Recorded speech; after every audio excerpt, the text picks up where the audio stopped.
Welcome to another Bright News podcast. And I'm joined today by some good friends of mine, and that is none other than Shane Kennedy and Daniel Wheeler. So, how you guys doing this evening? Doing great. Good, good. I'm Daniel, doing good. I'm doing good, Shannon. I first time on and extremely honored. thank you, brother. The honor is all mine, man. Privilege is all Me mine. too. So we appreciate you, man. So today we're kind of getting into something where this is more of a a freer talk, but it does have some sort of intellectual and even more importantly, some religious and Christian implications, some moral implications. And so we're going to talk more about political violence and how, you know, I believe the word is polarity, in politics and in the culture and socially, how that all affects sort of what we see in our society today, um, and sort of ways to think about how to avoid a lot of that stuff, given the state that we're in right now. Um, this is a very confusing time for a lot of people, and especially I think for millennials and Gen Z. So I'm just gonna kind of open up the floor and Shane, I'll let you start us out, bro. Okay. Well, I'd like to start off by sharing a word from Scripture that I think will be kind of a good jumping off point. Yes. There's obviously a lot that's been going on this week um, with the murder of Charlie Kirk, and I guess that'll be one of the things that we'll be discussing. But I kind of thought that a really good thing would be to start off with Scripture. Mhm. And so this is from the Gospel of John, um, from chapter 18. Are you guys able to see it on here? Yes. Hmm. Okay. All right. So from chapter 18, it starts in verse 36. So this is the dialogue between Jesus and Pontius Pilate, when Pontius Pilate is adjudicating him, before he would be prior to him being crucified. And so actually, you know what? I'll start off at verse 33, and then we'll just finish it off at 40. So again, Okay. this is the Gospel of John, chapter 30, or I'm sorry, chapter 18, verses 33 through 40. So Pilate entered his headquarters again and called Jesus and said to him, "Are you the king of the Jews?" Jesus answered, "Do you say this of your own accord, or did others say it to you about me?" Pilate answered, sorry, I'll start that over. Pilate answered, "Am I a Jew? Your own nation and the chief priests have delivered you over to me. What have you done?" Jesus answered, "My kingdom is not of this world. If my kingdom were of this world, my servants would have been fighting, that I may not be delivered over to the Jews. But my kingdom is not of this world." Then Pilate said to him, "So you are a king?" Jesus answered, You say that I am a king.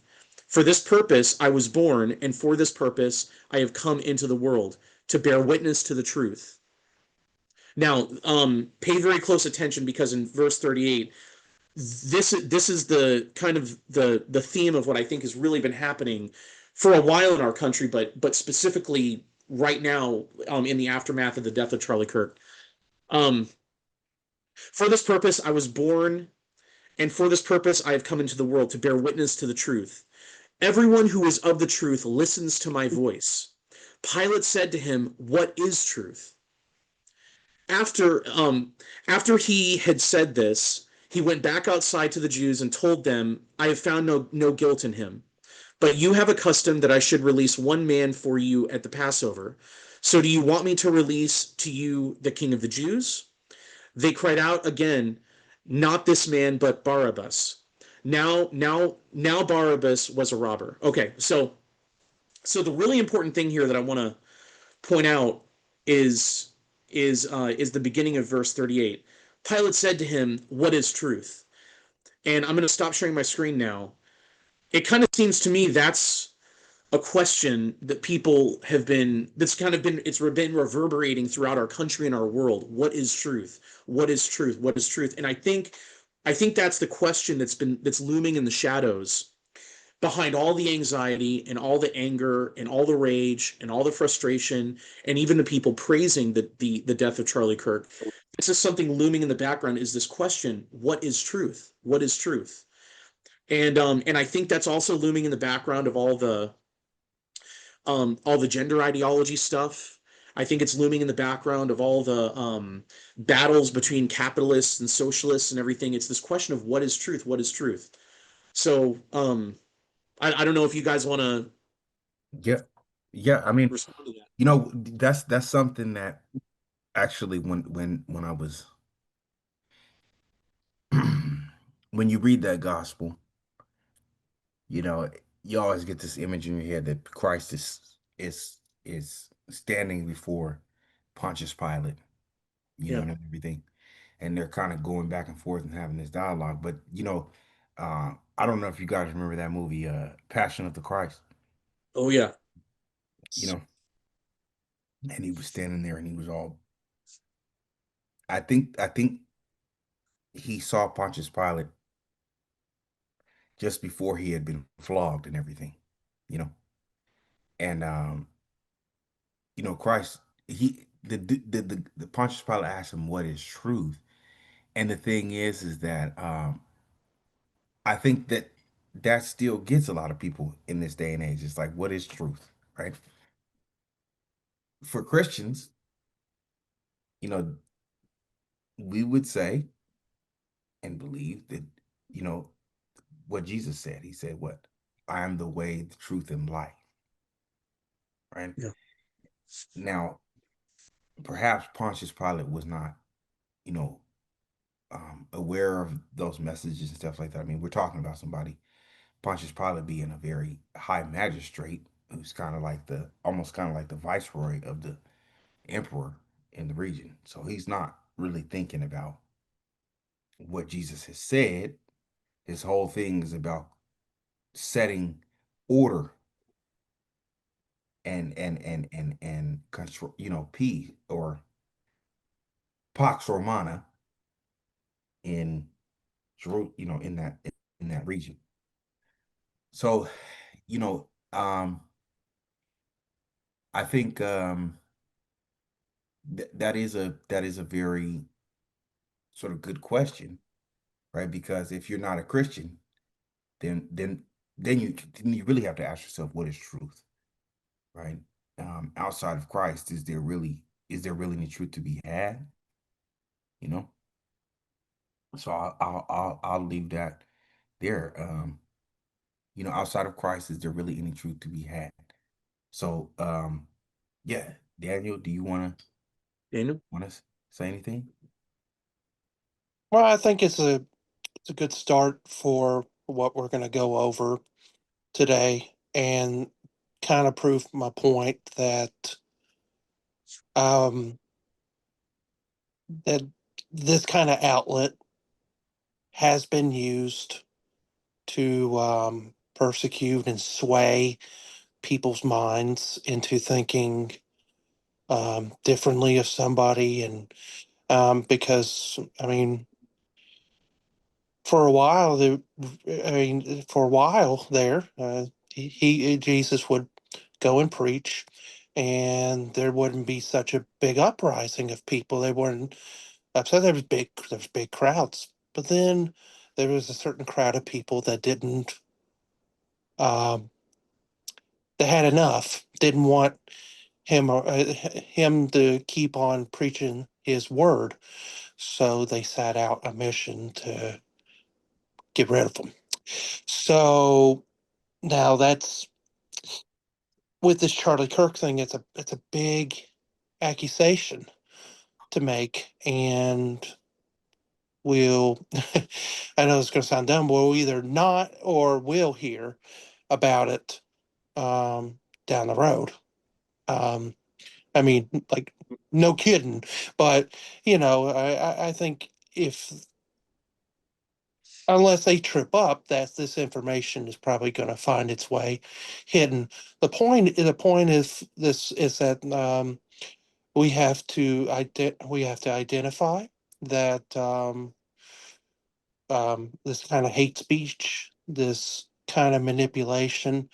We have to have that education, which should start right as you're little, and it's why the youth is very important in this battle, because their minds are developing, and their minds, once we get to a certain age, we're stuck in our own ways of thinking and how we go about our lives. But um, when it, I guess, when it comes down to it, we need to be smart enough to know um, what's really truthful, what's not, what's hate, what's factual, but we just have to be a whole lot kinder to each other and accepting.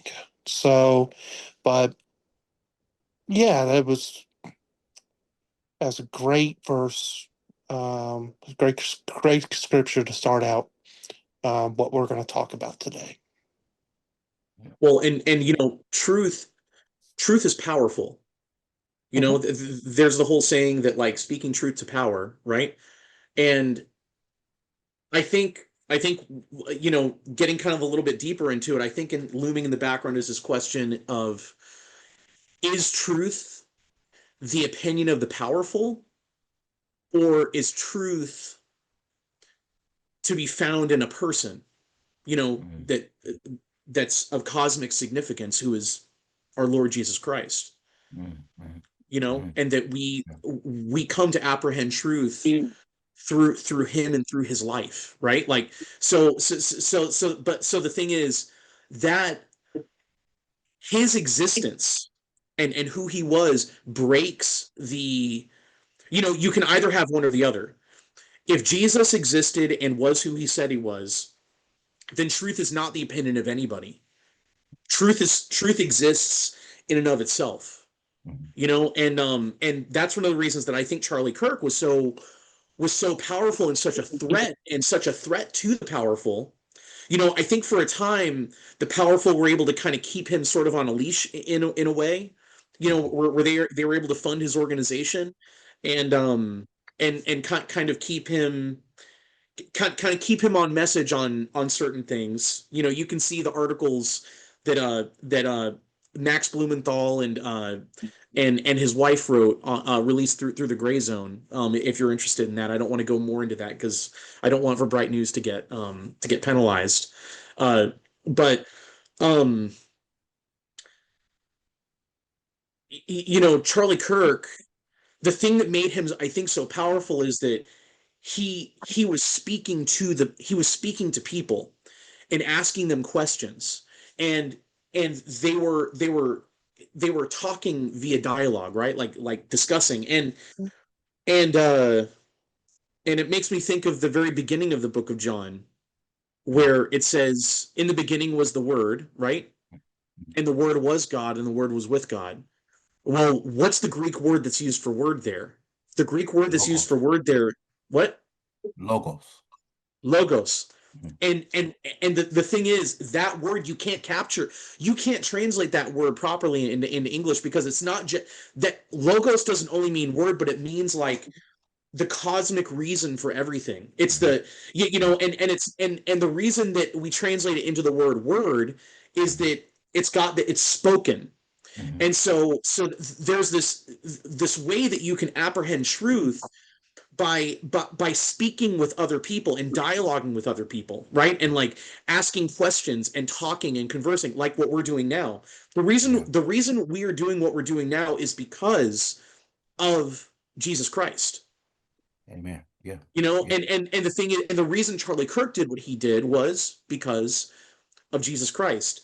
Mhm. And I think that kept him centered. Mhm. You Mhm. know, and what that ultimately did was it kept him locked in, staring into the face of truth. Yeah. You know, and so the thing is, you can have powerful people trying to tell Charlie Kirk, this is the truth, this is the truth, this is the truth. Well, that wouldn't work with someone like him because he was continuously staring truth in the face, which is the very reason for everything itself, which is somehow mystically made made flesh via talking and conversing and dialogue together and Yeah. coming to reason together. Yeah. So I Yeah. don't know if that made any sense, Well, but that's interesting that you say, because the thing, man, is even though the word was made flesh, was manifest. I think the book of John goes on to say he was he pitched his tent among his own people, and his people received him not. right. You know what I'm saying? So in that, it's kind of like, you know, no matter if Jesus was if Christ was rejected by his own people, right? Then I think that kind of goes on to say that, as a Christian, you will be rejected by your own community, right? And it doesn't necessarily, we've all been sort of saturated, or I don't know what the right word to use is. We all grew up in a Christian environment, you know. Hmm. I think all three of us were kids growing up in a Christian home, and family and stuff like that, right? And I think what is so strange is that, you would think that by over 2,000 years that people would have heard that message of Christ, and turning the other cheek, and learning how to talk with each other. Yeah. And I'll slip this in here, and then I'll continue, on, and finish my thing. Um, you know, in the early periods of the time when the Roman Empire or the Byzantine Empire was embracing Christianity, there was a lot of dialogue. So in the Byzantine era, you know, there was this high level of dialoguing and debating, and speaking and talking about, I mean, and here's the thing, this because during late antiquity, that is when all of the creeds and all of the foundations of theology and everything started to be um, created, right, in the early part of the late antiquity. So they were, I mean, they had to be debating with each other about the nature of Christ, about the mother of Christ, right? Is she the Theotokos? Is, what are the natures of Christ? Is he, what is the Trinity? And all these things, right? But I think in the beginning, there are very few instances in which there's violence, right? Now that could be a part that could be the fact that the state was very powerful and they could suppress and, you know, put down anybody who opposed the um, you know, more traditional views of the church at the time, or something like that. But I think you had less, more violence, and um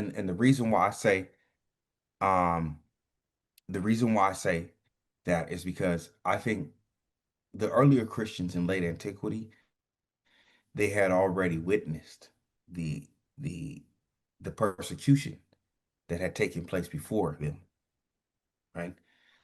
With the earlier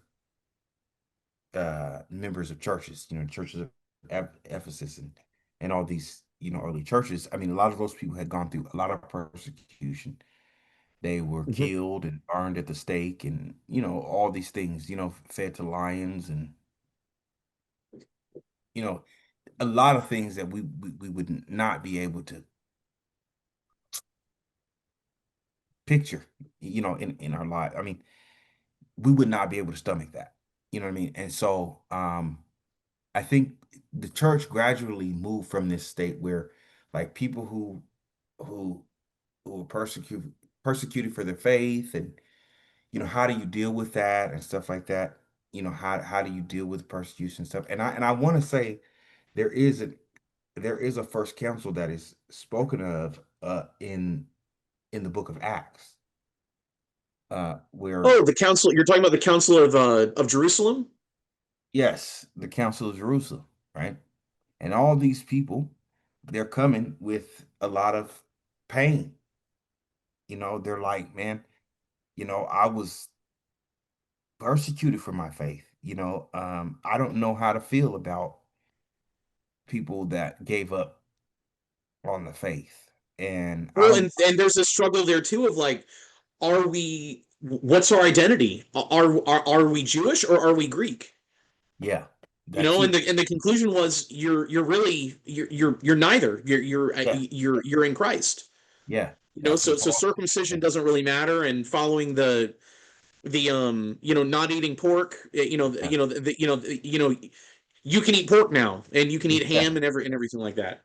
yeah, yeah. So, you think about things like that, and then you think about the day and age in which we're living in, and you would think that as Christians, regardless of kind of what stance you have on the politics, um, you would stand on that, right? That we don't believe in violence as Christians. That's not the way to Right. deal with each other, right? And if I say, well, I don't believe in um, young men castrating themselves, right? Or I don't believe in young women cutting off their their their um Parts, you could just part. say. You know what I'm saying? Yeah, you know what I mean? Yeah. Their female parts and stuff like that. I don't believe in children being induced with a whole bunch of chemicals to uh transform them, into something that they were not born as. Um, you know, I mean, for me, I would say if you believe that that was okay to do, then that is not of God, right? Because Right. God did not create you that way, right? Now, somebody who's on the left might have a very different viewpoint, right? And all that type of stuff. And this is something that I think the church dealt with in its earlier stages. A lot of people had different views about salvation and what that meant for the church and everything, right? But eventually those things got worked out over time because there were councils. There was a lot of not scholastics, but church fathers and things like that, who were writing and debating over this, man. You Yeah. know what I mean? And there were people, there were bishops and everything, I'm sure going to the pulpit to speak on a Sunday. John Chrysostom, who the Eastern Church likes to raise up. You know what I'm saying? Yep. And then you have Saint Augustine, who the Latins, we like to lift him up too. You know what I'm saying? Yeah. So, you have this, but I think the thing is all Christians believe that no amount of dialogue, debate, rhetoric, hyperbole, sense of righteousness should ever produce a level of violence that we have witnessed what over the past 2 weeks, right? With the whole church, the kids that got killed at the church, uh, Yeah, with Charlie little Kirk, martyrs yeah, right. And then the thing that happened, I think there was an incident that happened the same day as in Charlie Kirk. Colorado. Yeah. Uh, in fact, it happened in the same county that the Columbine shooting happened in. Okay. Yeah. The school shooting that happened the same day in Colorado, the same day that Charlie Kirk was Yeah. murdered in Utah. Yeah. Yeah. So I mean, my thing is okay, I mean, man, there's a lot of outrage, you guys, about this whole situation. You know what I mean? And there's a lot of people who feel very angry and they feel like they want to go out there and you know do God knows what. I don't know. You know what I mean? But my whole thing is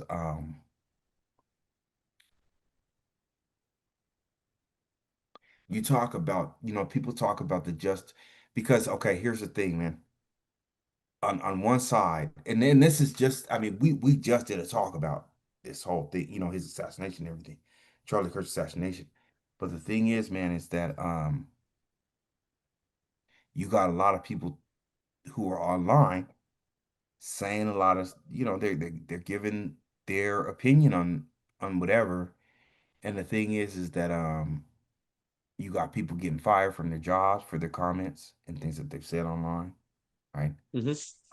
You got people who want to take revenge and they want to go out there and, enact violence on people. Um, you got people talking about there's going to be a civil war and, there's going to be these certain conflicts and stuff like that. You know what I mean? And so my whole thing is, um, you know, if we're living in a time where people feel the need to do stuff like that, where is the message of Christ and whole, the laying down of arms and not what's the word? Not seeking retribution, and not um like taking vengeance into your own hands and stuff like that. You know what I mean? Because I just I don't know, man. I think that that's not a good way to go forward. And that's not because it's not a thing of like, oh, well, we should be scared or anything. I just think, man, like nobody is ready to deal with that. No, nobody's ready to deal with um that kind of violence. And so I think everybody needs to kind of take a step back to think about like how they want to talk about this situation before before things get carried into a direction where, um, maybe we can't reverse that, bro. Shannon, do you mind if I share the first part of the Gospel of John real fast just to kind of go Yeah, through it because that I think that kind of paints the backdrop for everything because there's that saying that that culture is downstream from politics, but yeah, in reality, and that's true, in reality, politics is downstream from theology, exactly. right? It's the Like, reverse. Yeah. Yep. and what I've got here is the Gospel of John pulled up. Do you guys see it? Yes. Okay, Can so it you says can here the you kind of perfect. can you maximize it a little bit? Like, Um, is there a way to make it bigger? If not, it's cool. It's cool. Oh, you know what? Okay, I'm trying to make it bigger, but it doesn't want to get bigger. Oh, here. Okay, it's all good. Nope. Oh, it's there. Okay. Oh, well, what did I do? Okay, here we go. Okay. Okay, so this is the beginning of the Gospel of John, and what I'll do is just go through the very beginning here. Um, so part of it we already mentioned, but the first the first five verses in its entirety I think is super relevant. In the beginning was the Word, and the Word was with God, and the Word was God. He was in the begin or he was in the beginning with God. All things were made through him, and without him was not anything made that was made. In him was life, and the life was the light of men. The light shines in the darkness, and the darkness has not overcome it. So the thing that's really interesting that strikes me that's really interesting is that you really do almost have kind of like you've got two conflicting ways of viewing the world. One is this idea that which would be like the Christian way of viewing the world, which is that everything was created for a purpose through a purpose. Love being at the very core of it. And then the other one, which is kind of it's the old pagan view, which is the view that which is the worldview that the church fathers in the first, second, and third centuries, and all the way up to like the fourth and fifth centuries were battling against, which is this idea that everything has come out of chaos and conflict and Hmm. like destruction, and through one layer of destruction comes like progress and new growth and everything. Hmm. And so that in many ways, I think, is kind of what we're dealing with now, which is you have radical ideologues, and you've got them on both. You've got them on all sides of the political spectrum Hmm. that are willing to commit acts of violence, chaos, and conflict in Hmm. order to bring about the birth of what they would view as progress. Hmm. You know, Hmm. Hmm. and that flies right in the face of Christian sensibilities. Yes. And the interesting thing is the people who think that like progress is born out of chaos, they're the people who'd be advocating for truth is the opinion of the powerful, Yeah. right? Like, Yeah. and that all stems from them believing that morals are secondary, right? And the exercise of power is primary. Okay, now let's go back to that whole thing. Is that you said now the power lies with the I'm gonna just say this and just are you saying that they would say that power basically lies with the majority? Or, well, what they would say is that power would lie in that the people that have the power to enforce their Hmm. will and who have the power to enforce their opinion are the truth makers. Okay. Okay. And they don't have to necessarily be the majority. They can just Right. Yeah. be All you need is people that are powerful enough to enforce their will. yeah. Okay. Okay. Yeah. Daniel, you wanna chime in, brother? You got anything you wanna say? Um, no, I think y'all covered it pretty well. Okay. I'll just Yeah. So contribute. so this has been a little bit esoteric or whatever you'd want to call it, or a little bit Yeah, I abstract. mean, So I mean, we can bring it I all mean, back down to yeah, earth. we're not, not trying to be esoteric. I think more so what it is like, I guess the question is, man, like, how do you get people to not engage in some kind of rhetoric about civil war, right? Yeah. That's the thing because that's been the whole kind of back and forth with a lot of people. They're like, we're about to enter into a civil war. We're about to enter into this, great conflict, and people are not ready for what's about to happen and stuff like that. And both sides sit there and be like, you're not ready for us, and you're not ready for us, and that type of thing. And I'm like, I think we just need to. That is not necessary. You know what I mean? Right. If we're gonna live in a society, bro, where you um where you feel like you can say things and not be threatened about it. You know, if that's the case, I think a lot of people feel like, what's the point in talking? Yeah. If I know I'm gonna get hurt for it, then there's no point in me saying nothing. You know what I'm saying? And so I think a lot of people feel like no matter what you say, even if it is correct, you're gonna be ostracized for it, right? And this is even including people I think who have now lost their jobs over certain comments that they've made on social media. Yeah. You know, um, you know, I mean, and so I'll kind of ask that question. Do you think that's justified? Do you think these people who lost their jobs over making comments is justified? Dana? So, so this one ties in to the first, the freedom of speech. Mm, This is the most misunderstood thing of all. mm, Freedom of speech, everybody's thinking, well, I have the right to speak however, when whatever I want to say. But it goes the other way. They have their rights, I have my rights. I have the right to say what I want to say, but they also have their right as a company to say whether they want that person representing them. And that's what it comes down to.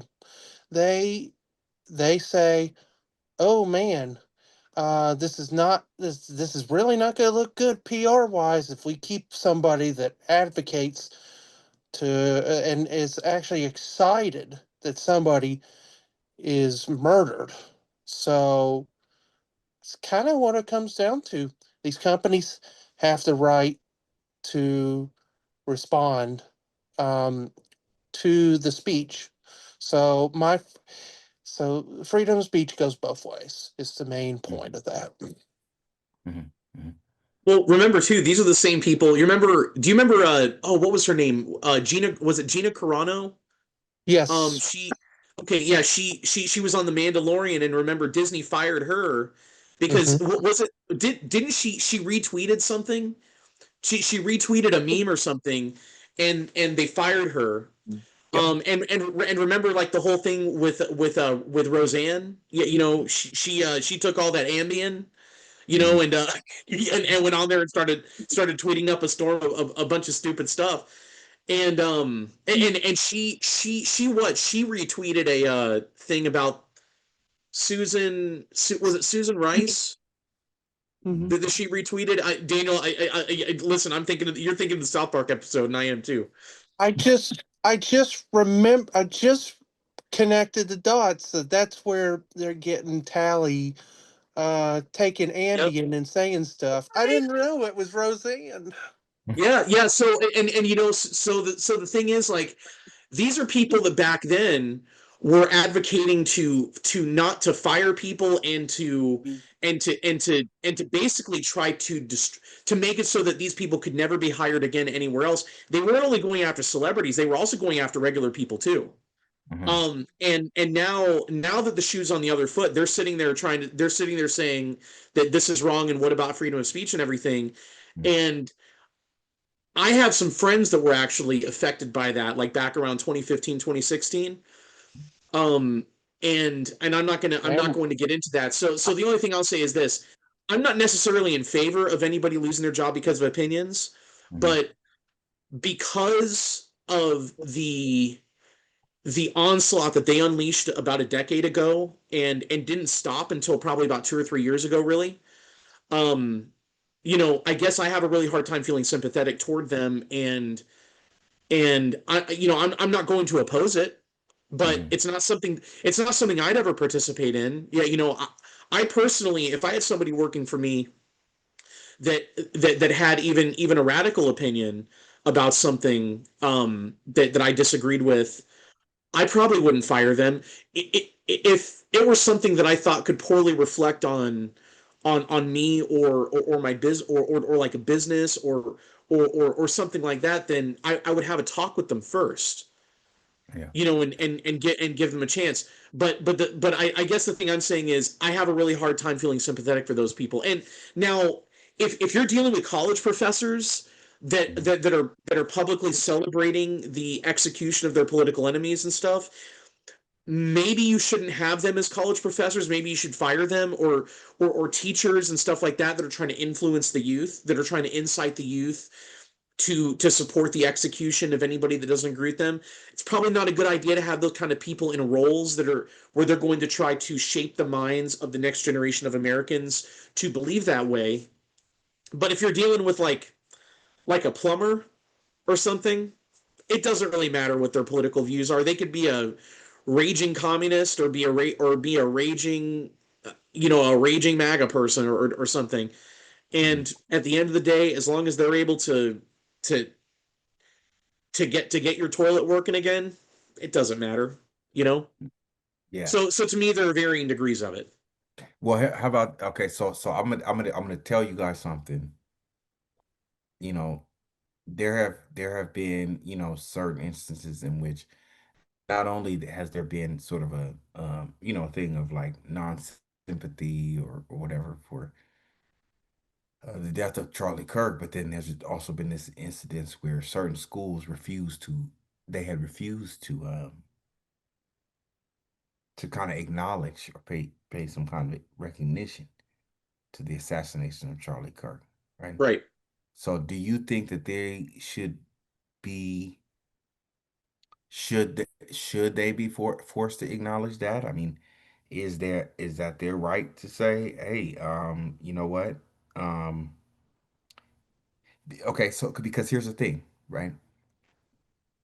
A lot of people who are very critical of Charlie Kirk's views and stuff like that will pinpoint to the fact that they'll say, well, he said a lot of racist things. So they'll say, well, he was racist towards black people, right? He said things that were very racist towards black Americans. Or, he was a misogynist, right? Or he was uh, a Christian nationalist, Hmm. or that he was a racist. He believed in white supremacy. So, And the white nationalists hated him because he was opposed to white nationalism. right. Well, You know, that's the yeah, reason that's the reason that the Groypers online hated yeah, Charlie Kirk, is because Charlie Kirk rejected he rejected any kind of ethnocentrism. yeah. And With the so, exception of maybe for like one tribe, but toward the end of his life, he was moderating on that. You know. right. And so, thinking about that, right? How do you change, you know, because okay, if you say that, right, Shane, they'll say, okay, you're just making excuses for a racist. You're trying to pick up the pieces for this brother. You know, he was actually advocating for that, and it was just cold, basically, for saying that he wanted he basically was a racist person. So how do you and then on top of that, there's the whole thing of justifying, this whole rhetoric about justifying his death, bro. There's a lot of Yeah. people who feel, I'm not saying a lot of people, but I will say there's people out there who are in mainstream media, and they may not be they may not be influential figures, but the thing is that they have a certain pool in the communities that listen to them, Big time. right? So how do you, I wouldn't say convince, but how do you talk to people like that in order to, if there's a way to Okay. Let me try Well, to well, so I so can see. so at the end of the day, I think what you have to do is, I guess this is piggybacking on dialogue and the concept of logos again, right? Yeah. Is Hmm. is you have to sit down and dialogue together. Yeah, you can't be hurling insults, one way and the other. What they need to do is say, okay, um, Charlie Kirk said this, and Charlie Kirk said this, and we live in a time now where they can pull up a video where they can say, here, watch this video with me. This is an example of one of the things he said that I disagree with. Hmm. And and and what you end up finding whenever you sit down and watch the videos that they're pointing to, they're usually clipping them out of context. And when you actually sit down and watch the video, like for example, the only thing that they'll ever point to, that they can that the only solid thing that they'll ever point to that's not clipped out of context is, well, they do clip it out of context, but is they will say that Charlie Kirk was a racist because he opposed affirmative action whenever it came to like airline pilots Hmm. and like medical doctors and stuff like that. Yeah. And Okay, so and and let's start right there. You know what I'm saying? Let's start right there. Okay. So whole thing, he had a few debates about that, and that is something that has been brought up so many times, um, that it becomes kind of like the main thing that, oh, he was racist because he didn't think that black people qualified enough to be in positions of in positions like that. You know what I mean? And funny enough, I had a conversation with someone in regards to that, right? And I told him, my whole position on this was, I don't think that that's what he was saying. I don't think he was saying it on the basis of race. I think what he was saying is if you start from that premise that you're going to hire people based off of their race, then you have to take into question whether that person is really qualified for the job. Now, I don't know what if that's the way he was meaning that, but that's the way that I'm understanding it, right? If you are hiring somebody based off of their race, then that does not give you clarity regarding their skill, their ability to fly that plane or do their job. I mean, you know what I'm saying? Does that make sense? I think what I'm saying, um, I don't think he was saying that black people were not qualified. I don't think he was saying that women were not qualified. I think he was saying that if that's how you start hiring people, then how do you know you're going to let in a whole slew of people, regardless of their expertise in that area. You know what I'm saying? But then a lot of people would turn around and say, well, you're just covering for him, you know, uh, whether you're black or white. Right? They say, well, you're just covering for that guy. He was a racist, and that's his true nature. And we're not gonna um, we're not gonna delve into that because this is the way he really was. You know what I mean? And so, I mean, is it really a thing about like we gotta go through looking at a whole bunch of videos about Charlie Kirk, or does the fact that he believed in Christ suffice, right? Because we live, you know, I think we're living in an age now to where we can say most Christians in this day and age would not say that they would not proclaim racism. No, no, I don't think, especially if you're in the mainstream, right? If you're a mainstream person, and you're somebody that has got the attention of the President of the United States, and you got the attention of a lot of young millennials, I don't think you're gonna be one who advocates for racism.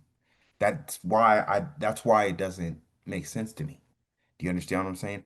Because Trump was able to get people to galvanize. He was able to get people to galvanize around the Republican Party, um, regardless of their race. And Charlie Kirk was one of those who promoted voting Republican. So I don't see how you could base his whole thinking process off of, oh, well, this guy was racist. Does that make sense what I'm saying? Yes. It's not I just think that it doesn't make sense. He I think for the most part, and I'll conclude with my statements. You can say that you may not have liked the way he said things. Okay. And a lot of people say things um that they come off as very hurtful, and some people are very sensitive at the same time, right? And so, you know,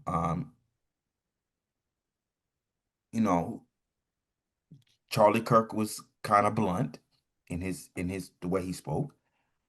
But he was also a Christian, and he believed in Christian values. And I think that if you are a Christian and you believe in Christian values, it is beyond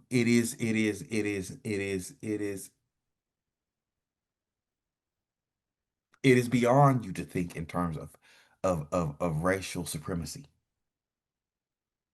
I I do think that there were people who who supported him, or who were um, fans of his, or who were advocating for his views, who were racist. I don't, you know what I'm saying? But that's just like a lot of people who say things and people were behind them and they were racist. You understand what I'm saying? Like you had people when Malcolm X was talking, the Nation of Islam was behind him when he talked about white people being devils. You understand what I'm saying? Hmm. So it's not like there weren't people who yes, I do think there were people probably backing him or whatever, because yeah, they probably thought that they could get something out of it, thought that it was to their advantage, right? But his whole thing was he perpetuated the same message, which is Christianity is true, and this that Christ is the light of the world. He is love. He is restoring the family back together, bro. That's not racist. So Shannon, I just pulled two clips from Twitter of Yeah. Charlie Kirk talking, one about the black pilots and stuff and affirmative Hmm. action, and Hmm. then the other one is him just generally talking about race. Okay. Yeah. So which one would you like for me to play first, and then we can. Okay. Yeah. Play the race one first, because that's All right, so just yeah. generally about race. Okay. Yeah. Okay, here, let me make sure. Optimize for sharing.